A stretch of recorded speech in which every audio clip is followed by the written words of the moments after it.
No more beautiful moment on film, in my opinion, last year than that. Ladies and gentlemen, please welcome Screen Actors Guild Award winner and BAFTA nominee Emilia Jones.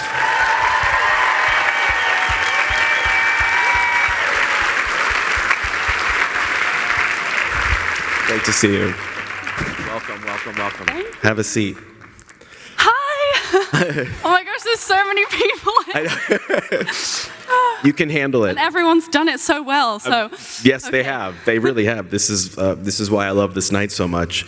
What was it like to be on that stage at the SAG Awards with Eugenio and Marley, Daniel, and Troy accepting the best ensemble cast of the year? What did that feel like?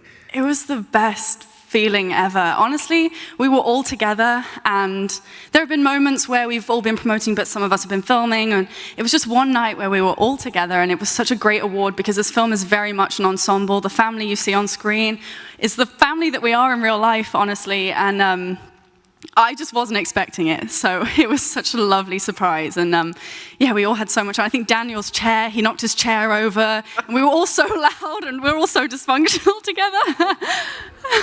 Ariana was saying that she was looking at the crowd and she saw Lady Gaga. Were you focusing on individual people, or was it all kind of a blur?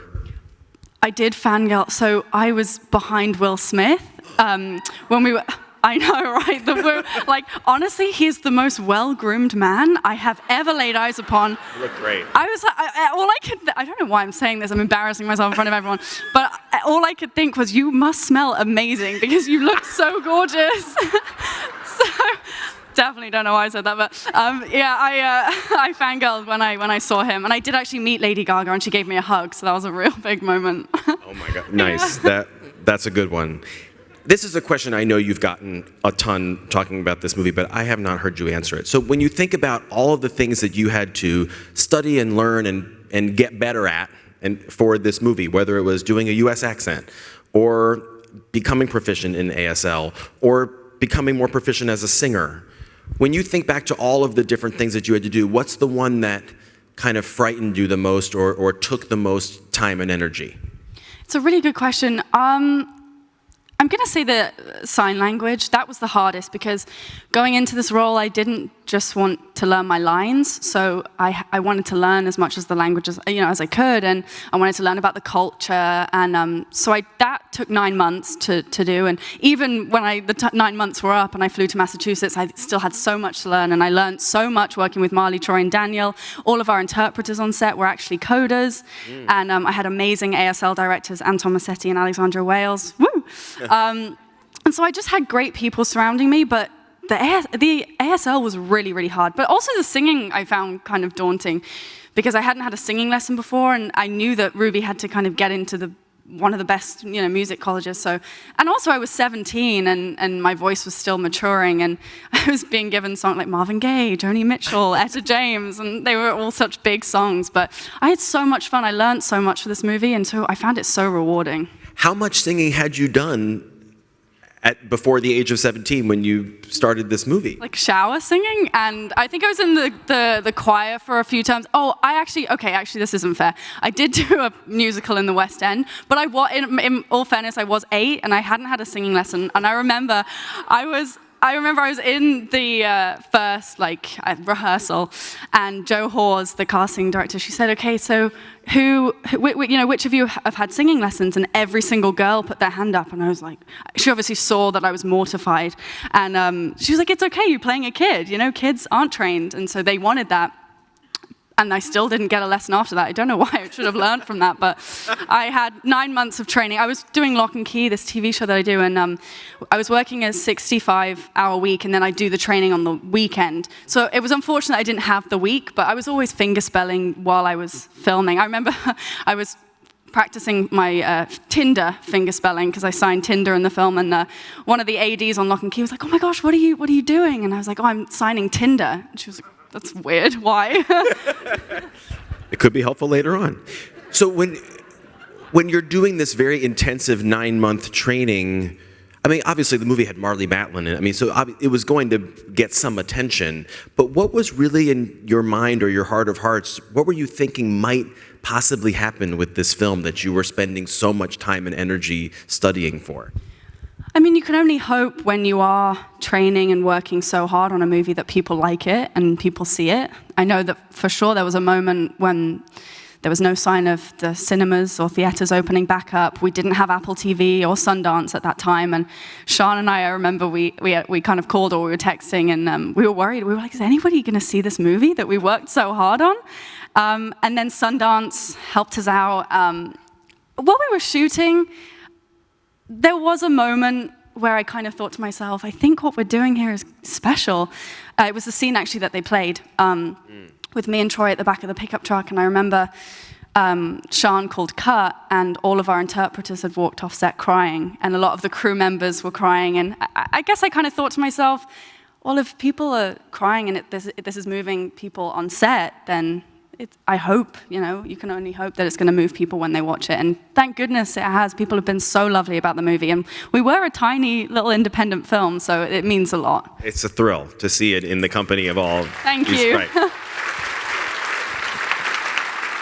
And I do also want to shout out Sean Hader, who you're talking about. She's you're right, who's with here her tonight. husband. And I just think it's wonderful that you're here. So Sean, hello and congratulations and thank you for being here. The character of Ruby is so interesting because she is a coda. The family is very tight-knit, but she, in this one regard, is not necessarily an outcast, but the one who's not like the other in the family. Did that have any impact on the way you interacted with your fellow cast members at all on the set? Did Sean want you to be off to the side in any way, or was that not part of the discussion? It's a really great question. Sean wanted everything in this movie to be authentic, but luckily not that. So I could get amongst it and I could hang out with Marlee, Troy, and Daniel. I guess I was kind of nervous when I was going into it because I was the outsider and I hadn't done a project where I was the outsider. I'd come off Lock and Key where we were all young and we were a tight-knit cast. But I guess I kind of shocked myself when I flew out to Massachusetts and met Marlee, Troy, and Daniel because I guess I'd learned so much and Ruby signed so much in the script. I knew a lot more than I thought I did. And Troy, I love Troy. He the minute he met me the first day when we were out on the boat, the first time I met Troy, we went 3 miles out at sea with all the fishermen and learned how to fish and worked the fishing trawler. And he was telling me dirty stories in ASL. He was teaching me all the swear words. And I think that just made us bond really quickly. Same with Daniel. Daniel kind of gave me this warm hug, and I would be finger spelling really long words that I didn't know how to sign, and he'd be like, there's a sign for that, and he'd show me. And so we immediately bonded, and we kind of became the family. And then Marlee is like a mother figure. She would cook for us, and she would bring sweets onto set and bake, and we just honestly were so close. And I'm so glad that I could hang out with them and really kind of get to know the language. When you're learning French, go live in Paris, I just learned so much faster and quicker. What does Marlee Matlin cook? Everything. Absolutely everything. Roast, she's really good at baking, cakes, the whole shebang. Yeah, really good. Okay, great. Final thing is, so many people have discovered this movie from Sundance all through the summer when it was on Apple TV Plus and now through the awards season. What's your favorite thing that someone has said to you after seeing this movie? After a screening, there have been two. I'm going to be Greek. Can I have two? Yes. After a screening here, actually, a coder just came up to me after the screening and after the Q&A and just hugged me, and she was crying, and she said, "Thank you," and that was it. And then I saw her actually later on, and she did the Ruby out as she was leaving in her car. Which I loved. And then in London, another coder came up to me and she said, thank you so much for representing our community. And I really saw myself and all my coder friends in this movie. And that, to me, is the best compliment I could ever get because I was very aware that I was representing a community that I didn't belong to. And so during my 9 months of prep, I did talk to as many coders as I could. I tried to find so many. At one point, I was looking on Instagram and starting DM messages with coders because I wanted to immerse myself and I wanted to know how people felt. And then I was so lucky that all of our interpreters on set were coders because it meant I could constantly ask questions. Some of them here tonight, actually. Where are you going to put the SAG award? Well, right now, we keep moving hotels to do all of this, and it's so heavy. And I can't fit it in any of my luggage because I overpack because I'm a girl, and I like all my hair stuff and makeup. So I'm struggling to take it places. I'm actually not sure. I know Nick Braun from a film I just did, and I'm going to have to text him and ask him if he flew home with it or if he shipped it. From Succession, right. Yeah, from Succession. Yeah, Well, but maybe I'll hang my jewelry because someone said necklaces, and I thought it was such a good idea. That's a great problem to have. Where am I going to put my SAG award? It's so well deserved. I'm so excited for you. Emilia Jones, everybody. Thank you. You can stay right there. Coming up next, another very exciting and lovely young actress, Sanaya Sidney. So let's take a look at a scene of her work from King Richard as Venus Williams.